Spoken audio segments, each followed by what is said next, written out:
An honest and down-to-earth look at our relationship with video games, both from the gamers and their parents. The documentary focuses on the positive and negatives of video games, but it also does esports to a certain extent. I'll get more into how it focuses on the negatives of video games a little bit later though, guys.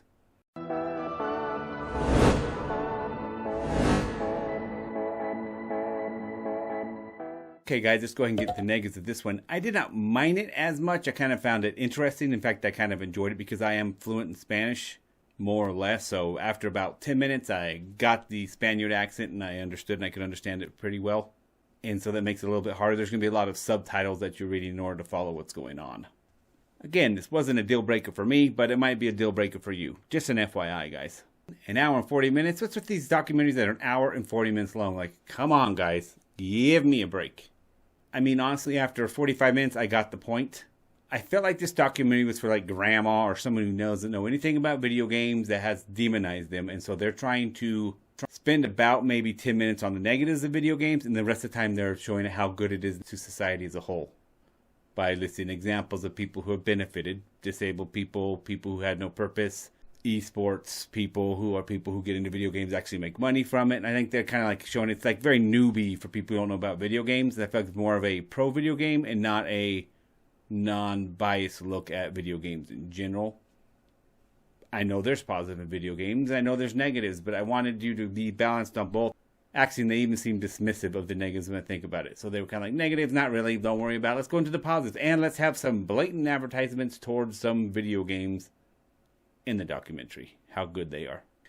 And now it's life lesson time, where I look at a documentary or a movie and I find something positive that we can use in order to build better lives.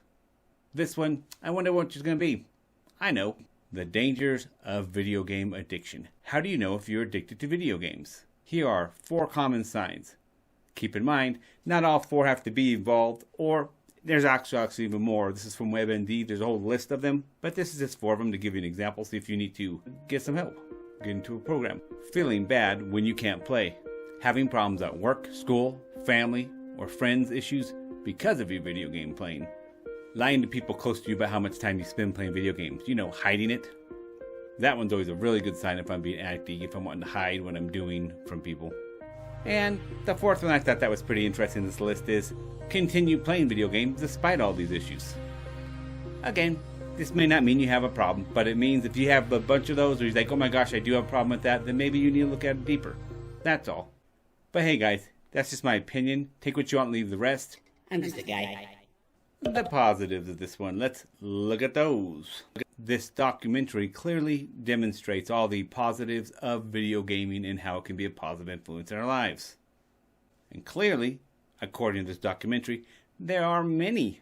I also enjoyed the foreign perspective of the British and the Spaniards' view of video games, because that's what it focused on. It was mainly Spanish that they were interviewing and talking to Spaniards. And then it would focus on the British and their issues. Overall, this documentary does spend a little bit of time on the negatives. Then it kind of dismisses them as, pshaw, there's no proof of that. Let's go into the positives. And the negatives, mainly that happens the first 25 minutes of the documentary, and then they're on to the rest for the rest of the hour and some odd minutes left. And it definitely shows all the people that benefit from video games and how it helped many people. I'm sure it has. Would have liked to have them show more of the negatives of it and maybe talk about a balance between the two. Instead, the documentary seemed to really get into how great it was, but at the same time having a description that it was an equal balanced view of the things, when clearly it wasn't. And there was a time at the end there where it was one video game playing the music and making it sound all exciting. It clearly seemed like an advertisement. I was like, wait a minute. Are you guys advertising this? Is this a sponsor or something? I do think video games have their place in the world, and there are benefits. There are issues with video games too. So don't pretend to be a documentary that claims that you're non-biased and you can show the negatives and the positives of something, when clearly you're all about the positives. You're very pro-video game. That's fine, but be honest about it. For that reason, I'm giving Not a Game, which even the title, look at that, Not a Game, like this is not a game. But I guess what they meant is it's a serious matter. It really helps people, and there's people who do esports and stuff. While that's very true, they know you want to think that Not a Game, I think, means this is a bad, deadly thing. And they didn't present that at all. A little bit deceptive on that, and that's why I'm giving Not a Game 2020 that was released in 2021, a 4.5 out of 10. 4.5 out of 10. Peace! Yeah, boy.